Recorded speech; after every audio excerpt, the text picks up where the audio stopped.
Hello மக்களே, நம்ம நேற்று சொன்ன மாதிரி கிட்டத்தட்ட நிஃப்டி வந்து கரெக்டாக 23,200 அந்த ரேஞ்சுக்கு கிட்ட வந்துட்டு அதோட லைட்டாக பிரேக் பண்ணிட்டு திரும்பி மேலே போக ஆரம்பிச்சிச்சு. ஸோ இன்றைக்கி அந்த ரேலி கண்டினியூ ஆகுமா ஆகாதான்றதை வெயிட் பண்ணி தான் பார்க்கணும். ஸோ அதுக்கு முன்னாடி இந்த மாதிரி daily share market pre report வேணும்னா நீங்கள் பேஜை ஃபாலோ பண்ணி வச்சுக்கோங்க. So that it will be useful. So இன்றைக்கி டேட்டாவை பார்க்க போகலாம். ஆக்சுவலாக நீங்கள் இன்னும் தெளிவாக பார்த்தீங்கன்னு வச்சுக்கிங்களேன், கரெக்டாக வந்து இந்த கேப் அப்போ வந்து ஃபில் பண்ணிடுச்சு. ஸோ இதை ஃபில் பண்ணதுனால இனிமேட்லேருந்து ரேலி தான் ஆகணும்.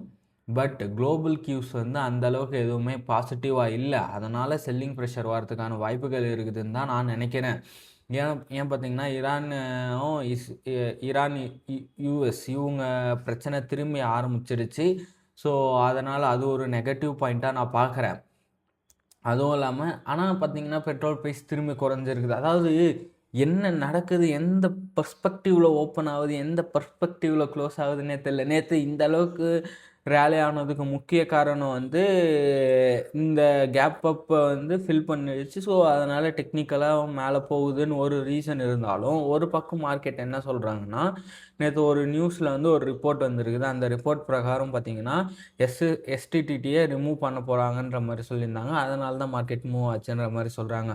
ஸோ பார்த்தாலும் குளோபல் மார்க்கெட்டில் 35 நெகட்டிவாகவும் 3 தான் பாசிட்டிவாக இருக்குது. அதில் வந்து இந்தியா விக்ஸ் 6% நேற்று ஏறி இருக்குது.